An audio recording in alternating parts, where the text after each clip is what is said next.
When you think about the world 20 years ago, what shaped our world? Government, religion, politics, countries. What is it today? Facebook, Apple, Google, Amazon, Microsoft, Bitcoin, Ethereum. My view was I want to build something that everyone on the planet uses. The most important thing as a early stage founder is getting product market fit. That is the only thing that matters. Very often people solve a problem that people don't actually have. Most things you build in the beginning will not be good and people won't want them. And you have to be okay like throwing it away. The way that all the great companies were actually built, or most of the great companies were built, was that they actually picked a market that was really small. They dominated that market, but then the market grew really fast. Alchemy was like our 16th pivot. It was really a bet of like, if crypto works, this is going to be massive. If it doesn't work, we'll go back to McDonald's and we'll be fine. The two most important things in life are confidence and persistence. And if you have both of those two things, you can do anything you want. The way I measure impact is on two axes. Your x-axis is how many people's lives do you touch? Your y-axis is like how deeply do you improve their life every day? Looking back, I probably would have spent a little more time sleeping and a little more time on relationships and things like that. You have one shot at life. You don't get multiple chances. People ask like, what are your hobbies? Like, I don't have hobbies. Like, this is my hobby. Hey guys, welcome to Silicon Valley Girl. I have an amazing guest today, Nikil. Oh my God, there are so many things I can tell about you. You're a founder of a company that is valued at $10 million. You have a sister who's also a founder whose company is valued at hundreds of millions of dollars. You're Forbes 30 under 30. You graduated from Stanford. You started multiple companies. Most of them failed, which is great. And we're going to talk about it, like why you kept pushing. One of them ended up being the ¡1 social app. Mm-hmm. And you're how old? I'm 36. 36. Yeah. Oh my, that's amazing. It's basically like 100 in Silicon Valley years. I don't think so. I was recently at 500 Startups office in Palo Alto. They're back to being in person. And I was surprised how many older people I saw. Really? And it was so promising to me. Because when we went through 500, I was 25. Yeah. And there were a lot of like kids, just graduated from college. There were a couple of like 40 something people. Yeah. And now I feel like it's getting older and it gives me a chance in this industry to finally build a $1 billion company. And this is what I will want to learn from you today. So first of all, I want to focus on your upbringing because I have two small kids. Yeah. And I want them to be successful and I want them to keep pushing. What do you think, like, how did your parents brought you up so that you're so, successful? Oh, thank you. Well, thank you for having me. It's interesting because I don't feel like we've done anything yet. I definitely feel like we're just getting started. And I think I've always felt that way.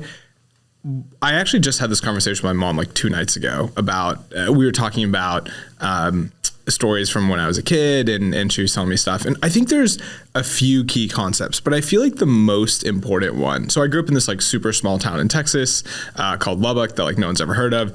And what my mom did, so she read a bunch of books around psychology, like psycho-cybernetics and like how to raise your kids and things like that. But she's an immigrant, right? She is. She grew up in India and she came here. How old was she? She was early 20s when she came here. And your dad?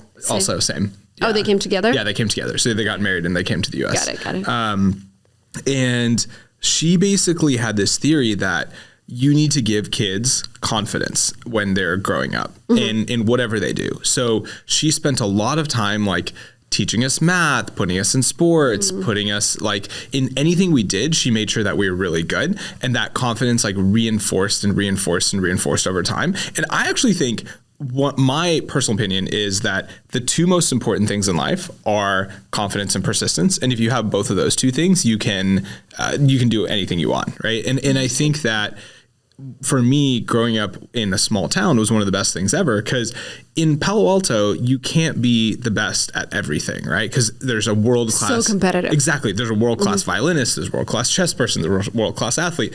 But in Lubbock, Texas, I had the ability to be the best at everything. I was the best at athletics, the best at sport, music, the best at student council, the best at math, the best at science. And you just couldn't do that in a big city because there's just not that much competition. No one cared in Texas, right? So that for 18 years was probably one of the core things for my mental confidence, like after that. Interesting. But then you got into Stanford and I guess there was a lot of competition there. How did you feel not being, or were you the best at Stanford as well? I had a lot of fun at Stanford. I would say school wasn't my like absolute top priority. I did fine. I did well. I did undergrad and grad, but I think for me, I really prioritized hanging out with my friends, and I loved it. And I have no regrets. I know a lot of people after college said, oh, I really wish I hung out with my friends more. I had the best time ever. I was really lucky to be surrounded by so many amazing people. And I don't know. I feel like I just built up that confidence over 18 years that I was like, it was enough. I was like, if I want to be good at something, I know I can be good at it. Right. That's great. And maybe it was a little bit of rationalization where I was like, well, most people at Alchemy had like a 4.0 at Stanford. I didn't. I had, I say I have 4.0 in fun. I did fine. I did pretty well. But basically I was like, if I wanted to like take all the hard classes and get A+, like I could have, but I prioritized like hanging out with my friends. That's great. Well, I didn't do that, so I feel like it's a great decision. I recently discovered an interesting cultural difference between my Eastern European and American friends. So when guests from Eastern Europe come to my house, they go straight to the kitchen. Tea and conversations at the kitchen table are practically in our DNA. Meanwhile, my American friends head straight to the living room and settle on this couch. I'm definitely a kitchen person, but I totally get the appeal of the living room, especially since this sofa has become a true focal point in our home. It's so cozy and blends perfectly with the rest of the interior. This is the Mario Bellini Camaleonda sofa replica, originally designed by Mario Bellini in 1970. It's a timeless design classic that's still beloved today. You can choose from various upholstery options including wool, velvet, and leather, but my absolute favorite is this white fabric. The sofa is perfect for long evening conversations with friends or curling up with a book and a cup of tea or coffee. For a productive workday, I want to show you another great find, the Time Life Eames Chair Ultra Premium Replica, originally designed by the visionary duo Charles and Ray Eames in the 1950s. It brings a bit of mid-century modern flair to any interior. I ordered 2 of these chairs,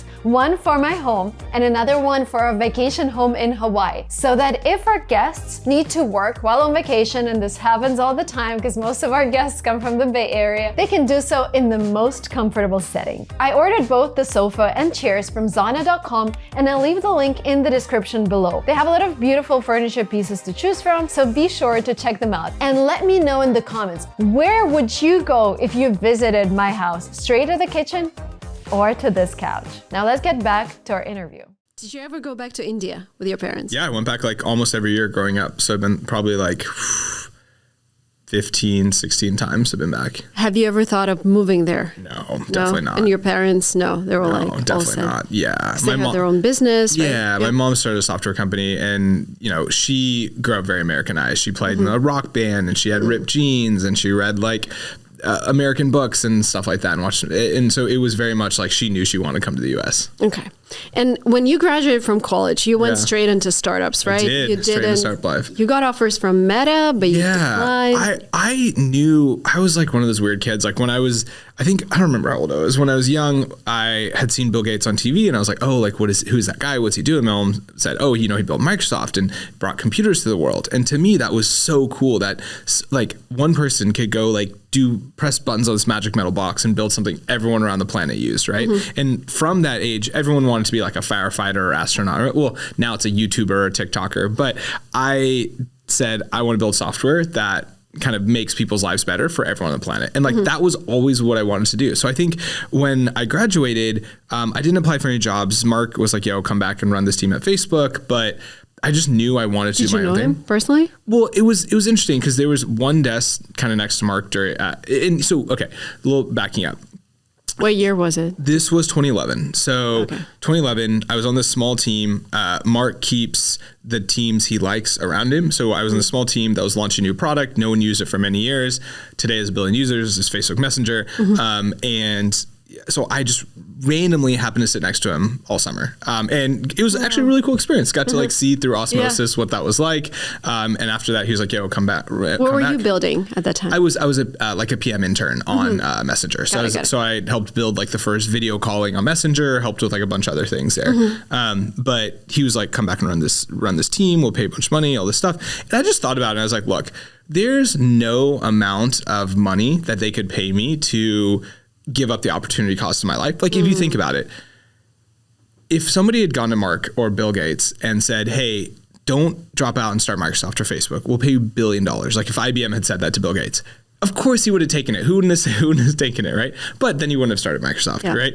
And I think for me, like, you know, the next couple of years did not play out like as I expected. We didn't go start a really great company. But the fact that I was able to say, hey, I did my best and I like tried was worth more to me than any amount of money they could pay. Were you that confident in those days, like in those 2 years when that happened? Because was that the time when Noah Kagan was also at Facebook? Noah Kagan, Sam Lessin? Sam was one of the people who like recruited me to come to Facebook, actually. Oh, cool. Yeah. He's my investor. Oh, he invested amazing. in me as a creator. Sam's great. Yeah. Wow, that's so cool. Okay, small world. But like, I feel for a lot of founders, and I'm definitely going through those stages all the time. Like you're trying to start a company, you're seeing all of the successes, but you don't find the product market fit. Yeah. And you're thinking of, I'm getting older, I have this family, am I not better off doing something else? Did you have those thoughts? How did you fight them? Yeah, that's a great question. It's interesting. I actually think I was more confident back then because I just hadn't experienced a lot of failure in over an extended period of time, like we did for many, many years doing the startup. It was way harder than I thought. And I know I've heard like most startup founders say this. It's like, if you knew what it would take before you started, you probably wouldn't have started it. So you go in with this naivety that, we can figure it out. How hard could it be? I think I was also in a unique situation where, I wasn't married, didn't have kids, just graduated, didn't have many responsibilities. And did you have your student loan? No, I actually worked through grad school. So, and paid that off. So basically, it was like a really interesting kind of time in your life, like when you graduate, because at any point in life, it is the best time to start a startup, because as you grow older, you have more responsibilities, you have more things to take care of. The other thing I would say is like, I had a good, like everyone says startups are risky. I actually don't think so at all. Okay. Like if you are living in, rural India, and if your company fails, you're going to starve to death. It's like, okay, that's a different story. But if you live in the United States, your worst case is you go get a job. That's most people around the world's dream job, especially if you studied computer science, especially, if you live in Silicon Valley. My worst case was going and running a team at Facebook, right? And even if it wasn't, Joe and I, my co-founder and I talk about this all the time, right? Like, if I had to go work at McDonald's, I would crush it. I would be like employee of the month every month, and I would have no problem with that, right? And I think I would go. So I think for me, that it's actually more risky not to do a startup, because you are missing out on the what if and like what could happen, right? And I think I've very much always been wired that way. Like I don't mind if I try something and it doesn't work out, but I like really don't like not trying or missing the opportunity. Got it. Can I ask you about the student loan again? Because it's a great question for me as a parent.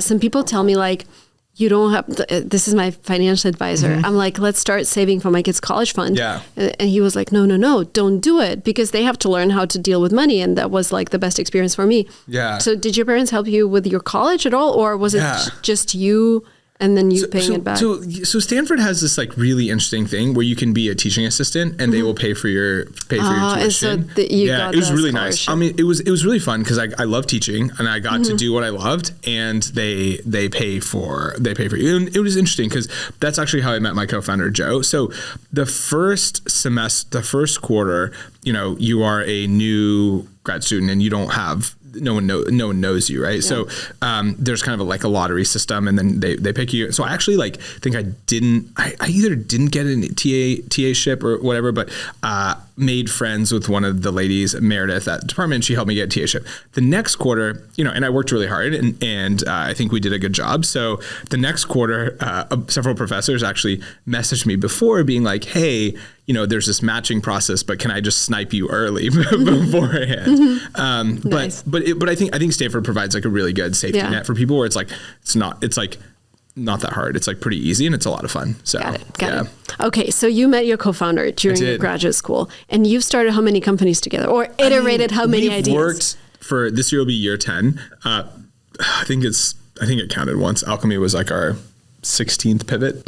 So this is a long time. Yeah. Have you ever thought of giving up? Like Not at all? Not really. I mean, there's been a couple times when people came to buy us and we never, actually several times, but we never really seriously considered it. Alchemy or? Alchemy. Okay, I'm just talking like in general, when you started all the startups, like before pivot number 10, like any thoughts of this is not for me, I'm not the good entrepreneur because nothing is working out? Honestly, no. Because I just knew, I was like, this is what I want to do and I love it and it's a lot and it's fun. Even if it's not like paying for anything or no. Yeah. What defines success for you then? Because there had to be something you were like, okay, this is my metric for success and this is why I keep going. No, I think I had a different view. My view was I want to build something that everyone on the planet uses. And that's what I want to do with my life. And like, I'm just gonna like do it or die trying, right? Like one of those two things. And I think that I just had like there's like, what would I do if I did something else? And actually we did this thought experiment once. Like one time people were like, hey, we'll come by you, we'll pay you a bunch of money. And just for context, Joe and I lived together out of like a tiny apartment. We worked out of that apartment. We like literally, you know, everyone said, don't live with your co-founder. You'll kill each other. We lived together 5 years. We never got into a fight. It was awesome. And Perfect match. Out of 160 hours in a week, we were in the same room, like 164 of those hours. Right. And in the same apartment. So, and we worked out there also. So I think when we thought about it, and like, I was 9 years out of undergrad, 7 years out of grad school before we started paying ourselves like a real salary. And when I say real salary, I mean, it was like less than a new grad at Facebook, but I got guacamole on Chipotle for the first time that year. And I was like, all right, like we made it. Did he have the same vision, your co-founder? Like, yeah, I think so. Fine with it. 100%. And I think, I think when one of the times when people wanted to buy us, we said, what would we do if we had a bunch of money? And the answer was like, exactly what we're doing now, right? Except we'd have all our friends live together. And I think that I think we just really enjoy it. And I think at the end of the day, it's like, this is what we love. Like people ask like, what are your hobbies? Like, I don't have hobbies. Like, this is my hobby. I just work. Okay. Yeah. So let's move to Alchemy. So you built one of the apps that got #1 that was like the messaging app. The down to lunch. Yeah. Yeah. Let's talk about that one and then move to Alchemy. Can you talk about that a little? Yeah. So it's really interesting. So basically, I think like the way I think about my life is like you have one shot at life. You don't get multiple chances, right? Like kind of religion, reincarnation aside. So how do you have like a really big impact? And I think the way I measure impact is on two axes. Your x-axis is how many people's lives do you touch? Your y-axis, like how deeply do you improve their life every day? So number of people times depth of impact. And the area under that curve is like how big of an impact you have on the world and a positive impact. So for me, the x-axis was obvious, right? Never before in human history could you do this on a magic metal box and build something everyone on the planet used. But now, today, you have software, you have internet, you have computers, and you can do that, right? And I think that when you think about the world 20 years ago, what shaped our world? Government, religion, politics, countries. What is it today? Facebook, Apple, Google, Amazon, Microsoft, Bitcoin, Ethereum. So the idea here was that was what I really loved from a young age. I got to see my mom do it, and I was like, all right, this is what I want to do. And the y-axis was really interesting. So how do you really have daily positive impact on someone's life? And I'd gone through like a really tough time post-college. I like started this product company. It didn't really work. Was trialing with a co-founder. It didn't really work out. Got dumped by a long-term girlfriend. Was really lonely because I was like surrounded by all my friends in college. And then suddenly you're working by yourself and you don't have any, like you're not living with your friends and stuff. So it was like a really like tough time. And I realized like, hey, the number one thing that determines your life is the people you're around on a daily basis, right? Like what if you had all the people you truly cared about in your life every single day? How awesome would that be? And I think for me, I said, I want to do that, but I want to do it for everyone on the planet, right? And that was the driving force. And we spent a bunch of time like building social apps to do this. And we wanted to kind of capture that dorm environment. Like when you talk to your like best friend at like 5:30 in the morning, you have this hard target. Like how do you capture that? So we built like, I don't even know, like 6-7 different apps, like nothing really worked. And then finally we built this one app. There was our two friends, Ravi and Mateen, who we moved to San Francisco to be around our friends and to be around people who are building stuff. And then we were working all the time and we'd always see them we'd walk to Safeway to get these like $6 combo boxes. Cause it was like the healthiest, tastiest, most filling, cheapest option. And I got the healthy one. Joe got the unhealthy one. But he's still like in ridiculous shape, even though he eats like junk food. And basically, whenever we'd walk there to get lunch, we'd see our friends and we was like, oh, we should hang out. But then whenever we're free, we would be like, oh, who's free? We don't know. Let's like try to text people. And then we'd just go to the gym by ourselves because people wouldn't respond. So after like a year, we're just like, we never see these guys. And so it's just annoying to text everyone. What if you could just press a button and it would just like automatically text all our friends, say like, hey, do you want to get lunch? Do you want to hang out? And we're like, no one is going to use this. It's literally just our friends. You know, it wasn't even the App Store. You had to go to my Facebook profile and download it there from like an enterprise build link that we did. And we thought no one's going to use it. And it basically just ends up blowing up. And that was there's a much longer story there. But the short answer is we did that for a while and we built version 2 and 3 in secret and then kind of switched to crypto. Before you build out that app, when you had this idea, okay, blasting everyone with a message, like your initial thought was like, I want to impact as many people in the world, like influence. Did that correlate with that thought, or you were like? It really did, because basically we had said, so we had said we want to make it feel like you live with your friends, and we always thought that would be digital, like sharing stories in a digital way, kind of like Snapchat, but more like text based. And then we said, I don't know, what if we just made it easier to hang out with people in real life? But I do think at that time we had pivoted so many times. I think the pivot right before that was, we were like, at some point we were just like, all right, we just want to make something that people use, like even if it's not like this is the thought I was looking for, right? Because you can't just, otherwise, if all of your ideas have to be this grand idea, I'm building this Microsoft, it's so hard to even start. Hard. And that's actually not, and we learned that was not the right way. We did not brainstorm ideas in the right way, right? And I can talk about brainstorming, but basically like we'd build a bunch of apps. No one liked any of it. I mean, a few people used it, but no one was like, oh my gosh, this is amazing. And at one point, I think we started building all this random stuff just for fun. We built like a smart home system. We built a fridge where you can go to ratemyfridge.com and you can see like everything in our fridge. We like scanned all the stuff in our fridge and friends and comment. It's like all this random stuff. We started this like bodybuilding food delivery service, and we're like, let's solve a problem that we have. So we tried doing this. We like ordered Blue Apron, which is kind of this like cooking kit that comes with food. And we like opened this box and we're like, what are we doing? Like we don't know anything about operations and we don't even know how to cook. So like this is not good. We like put it in the freezer and like never touched it ever again until we moved out. We threw it away.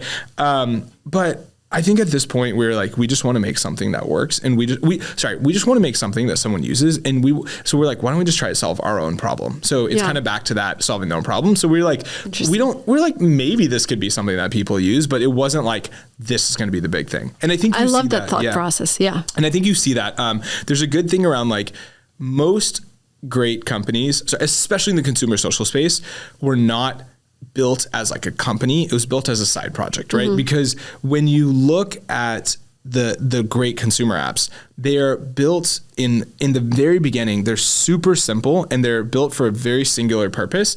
And most of those times those don't look like real businesses, right? Like Slack, right? Yeah. Or even like Snapchat. It's like you look at it and you're like, oh, I want like a app to send photos of like my poop, which was that started at Stanford, or like nudes to people, right? It's like, if you said that at Facebook, if you're like, I want to build this as a product, you'd be like fired, right?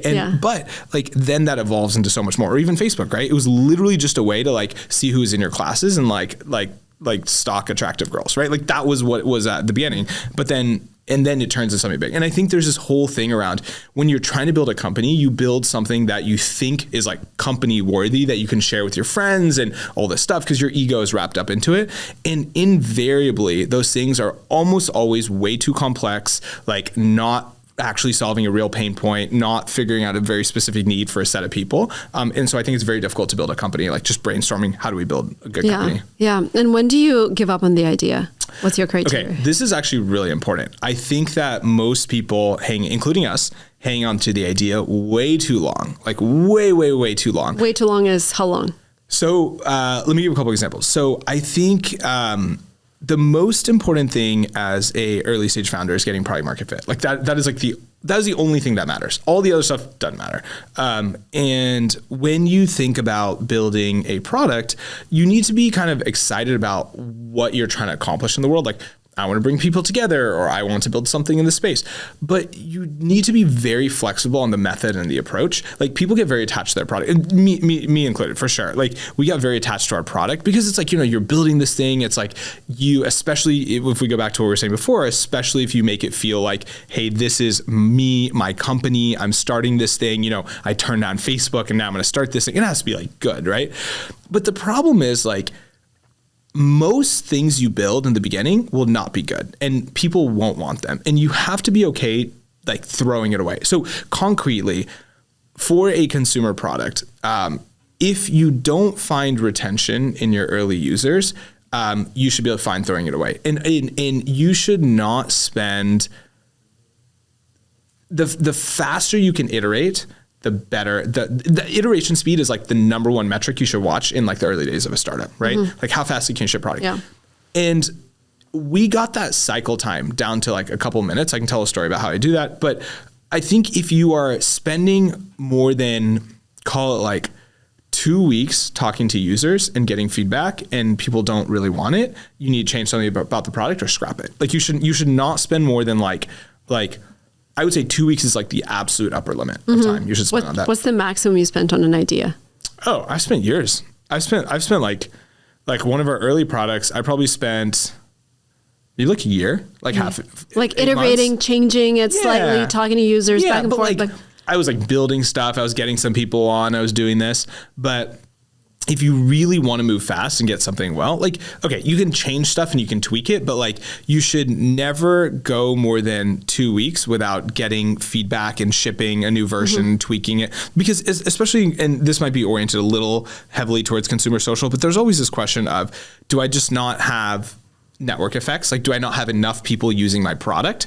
Or is it that no one just wants what I want, what I'm building, right? Or the market is there, but I just can't find the right problem. Exactly, right? And I think the most important thing is very often people solve a problem that people don't actually have. Like you should make sure that someone actually has this problem. And this is where you go back to solving your own problem. Exactly. Right? So if you can solve your own problem, then you know that that's actually at least a problem for like one person. It at least exists. Yeah, exists. At least exists for you. Okay. Is this how you started Alchemy? Yeah, actually it was. So we sat down and brainstormed in the wrong way, where we didn't really know much about crypto, but 2017 happened and it was summer and we were building our startup in our loft in San Francisco. Downstairs were these guys, Yanni and Michael, who were building a Bitcoin payments company, and we played beer pong together and they were like crypto.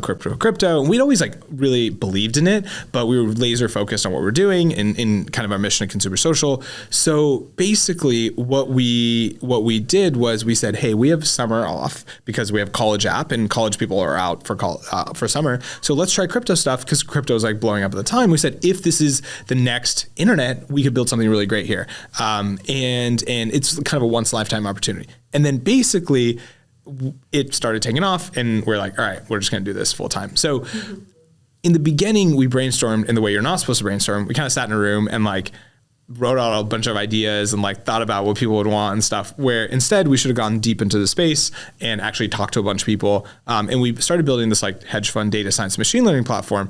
But as we're building it, we're like, wow, this is really hard to build. And if it's hard for us, like how's anybody else going to be able to build in the space? Because if we had master's degrees in artificial intelligence at Stanford and information systems and stuff. And we're like, okay, if the space is really going to be broadly accessible, it needs to be accessible to novice engineer, to new developer, to people in other countries who don't have access to the kind of the depth of educational resources that we had access to.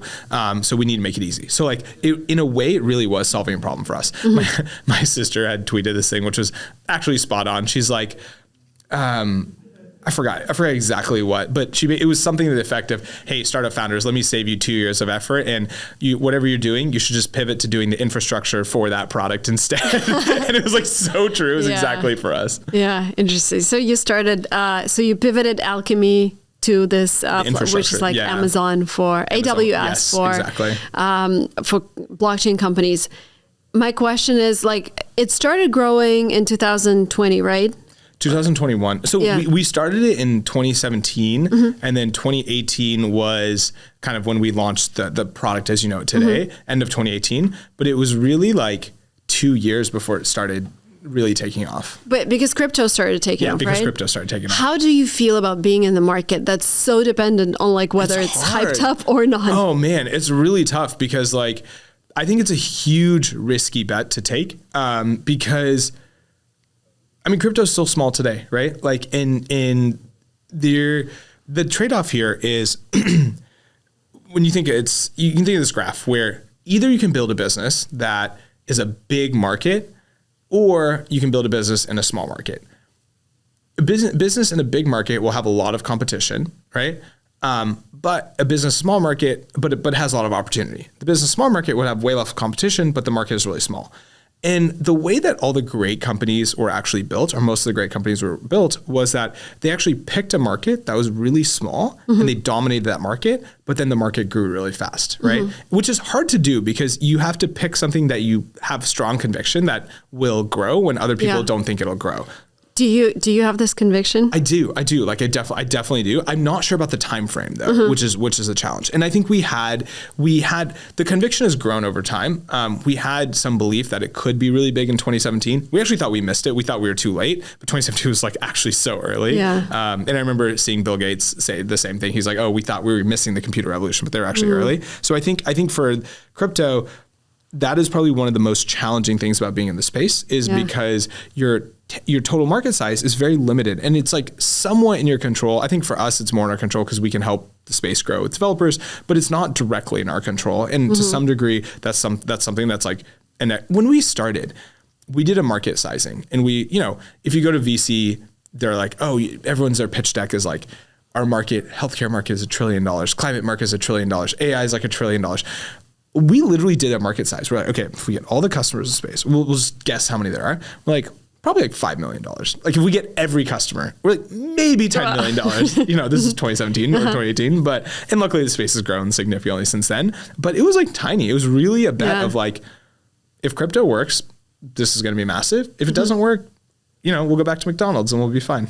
Let's explain a little bit the concept of what you're building to everyone who's not familiar. Yeah. Because honestly, like, can you give me real life examples of how I am probably using your technology 100%. Without knowing it? Yeah, 100%. So basically what we do is we are building the developer platform for the Web3 space. Yep. What that means is, so let me give you an analogy. So if I'm buying a CryptoPunk, right? Yes. I'm buying it through your platform. Yes, exactly. And that counts as your revenue. Yes, that does. Okay. Yes. So basically, like when you think about the last couple of shifts in technology, there's computer and then there's internet. These are big shifts in the last 50 years and 100 years. For the computer, we use apps, Excel, Word, Chrome, kind of these kind of things.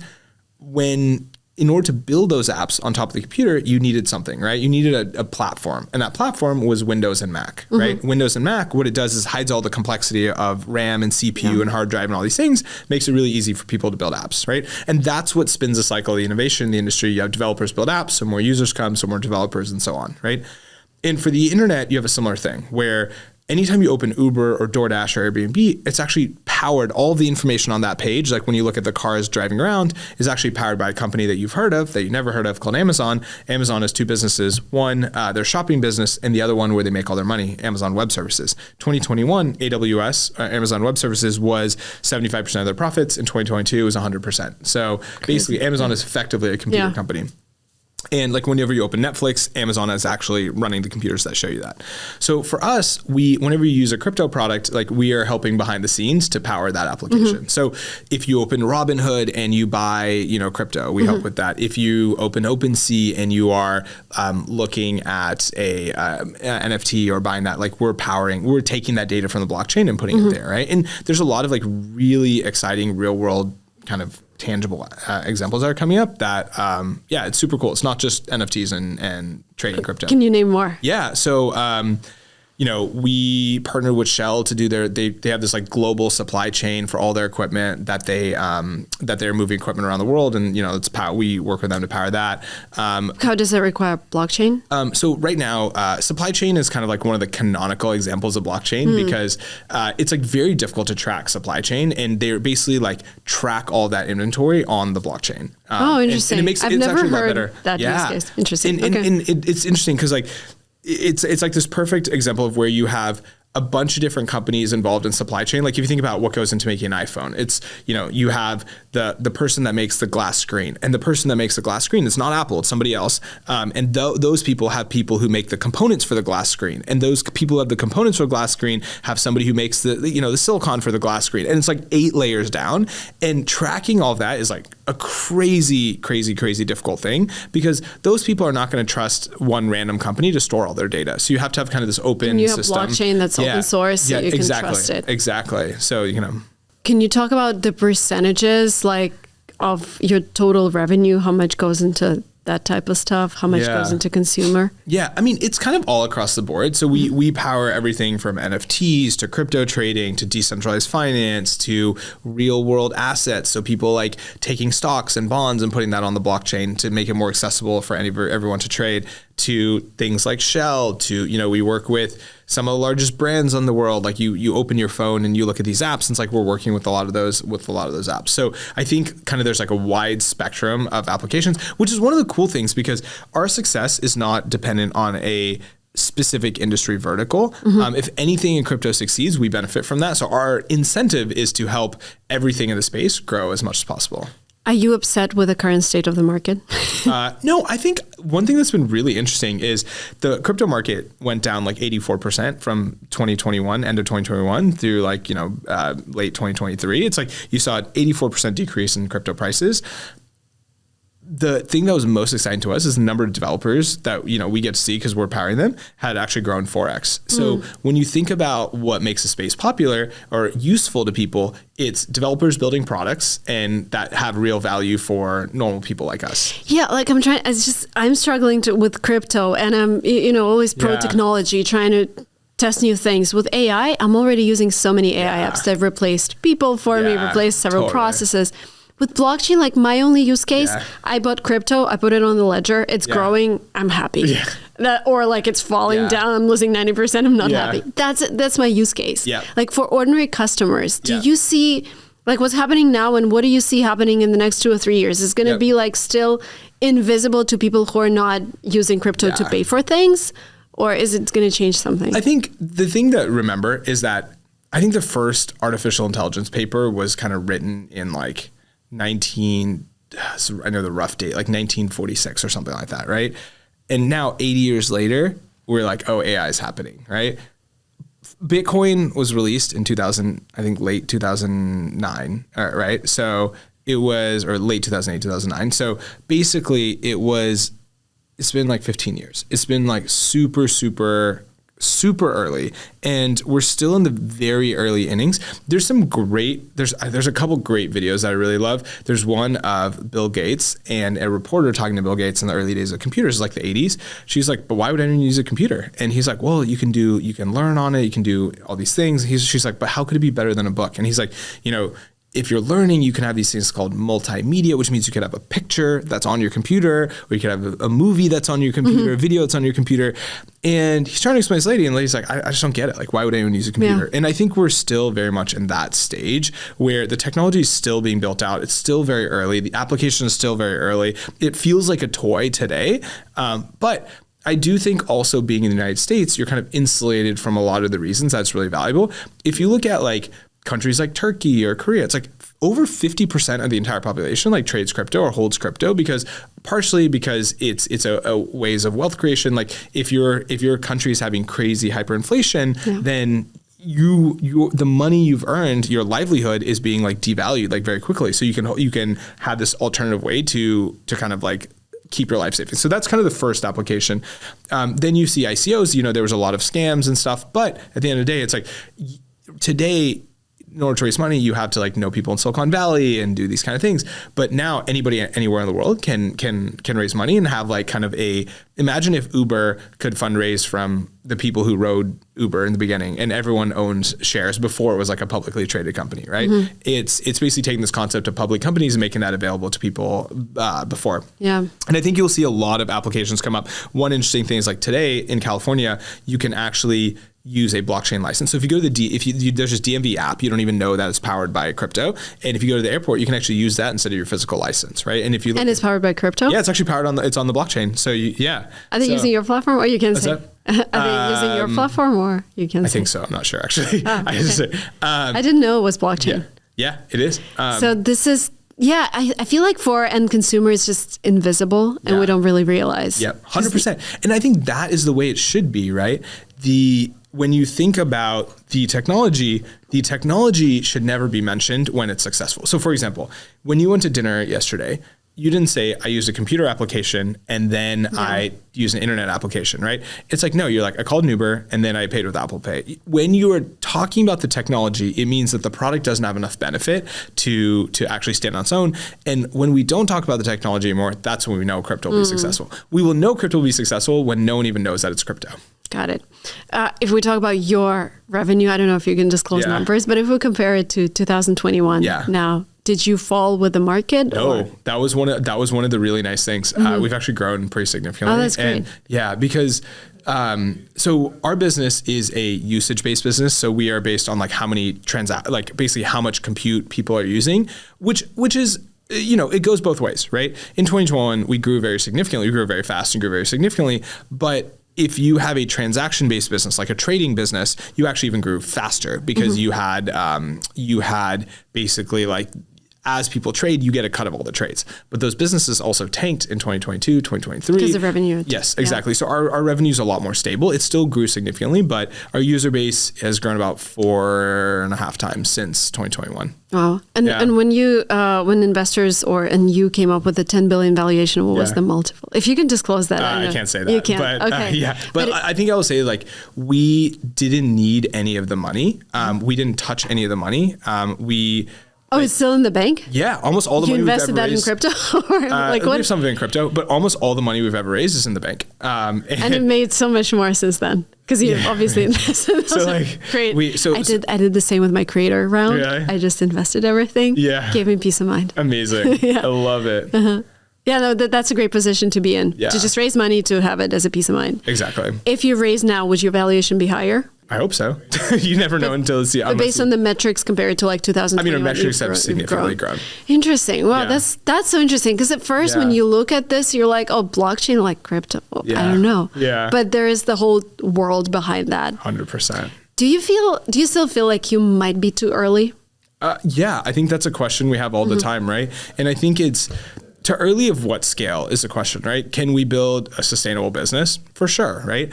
But are we going to build the Apple, the Amazon, the Microsoft? Like in order to do that, we're still so early. And I'm hoping it's like 1 to 3 years out that we see like massive adoption. It could be longer. It could be 5 years, could be 10 years, but it still feels very, very, very early. How long are you willing to wait? How long as are long you as giving? it takes. Yeah. So you're willing to be on it for like 20, 30 years, not pivot. Yeah. What if you have another genius idea and you're like, this is what's going to change the world? Would you start a second company or would you focus on this? That's a tough hypothetical. I think it depends circumstances. Like at the end of the day, it's like I want to have like the biggest impact you can.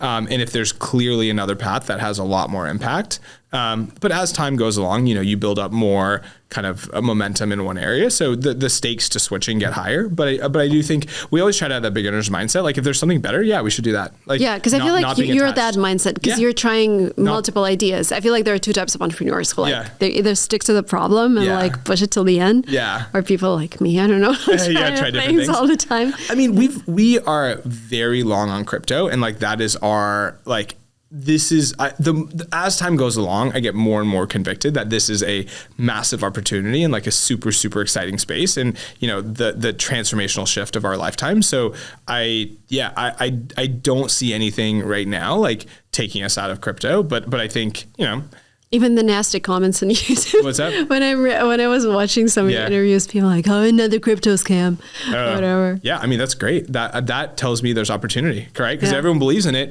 Bitcoin would be like, $10 million, but it's not. It's like still early. The more that people don't believe in it, the more I'm like, oh, okay, we're not that late. We still have time. What do your investors think? What do our investors think? Yeah, they're super long term on this also, right? And I told our investors up front, I was like, this is you're not going to get a quick return. We're not going to sell. We're building this for the long term. And I think they are really aligned with that. We're very lucky. We've been have the best investors in the world, like super supportive. We're super, super grateful. I feel truly grateful. We have the best team. They're such awesome human beings, like amazing.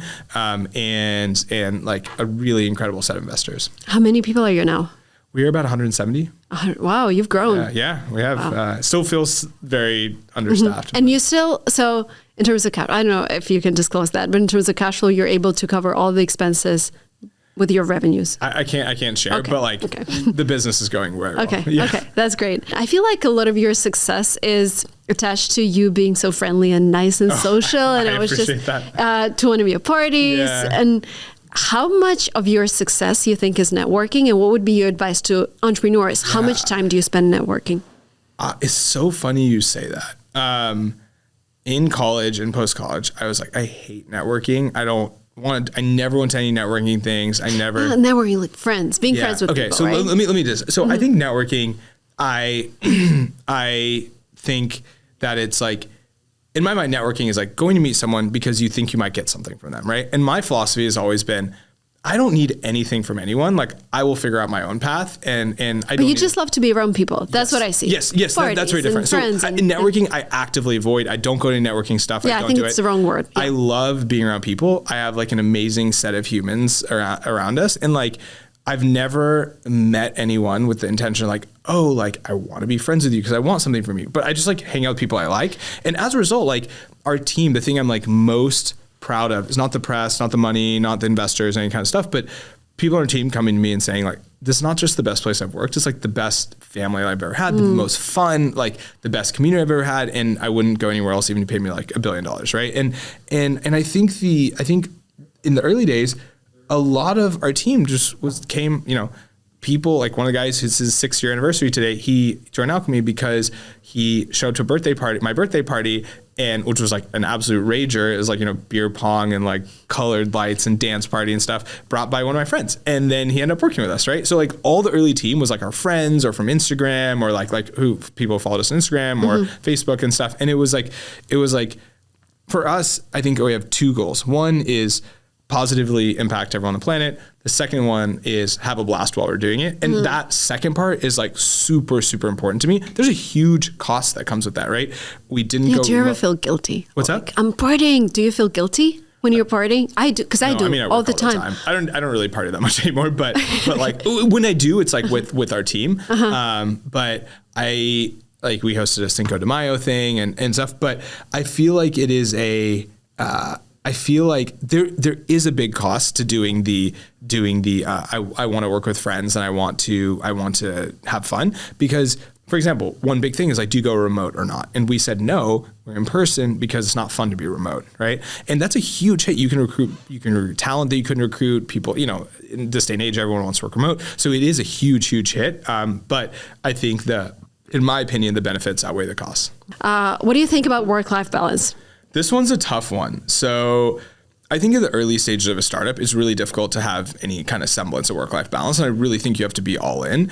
I will say that it is a marathon, not a sprint. You are running very fast in the marathon, but make sure to pace yourself. One of the things like Joe and I went like, we were like, it was all consuming in the early days, and even to a degree today. Looking back, I probably would have spent a little more time sleeping and a little more time on relationships and things like that.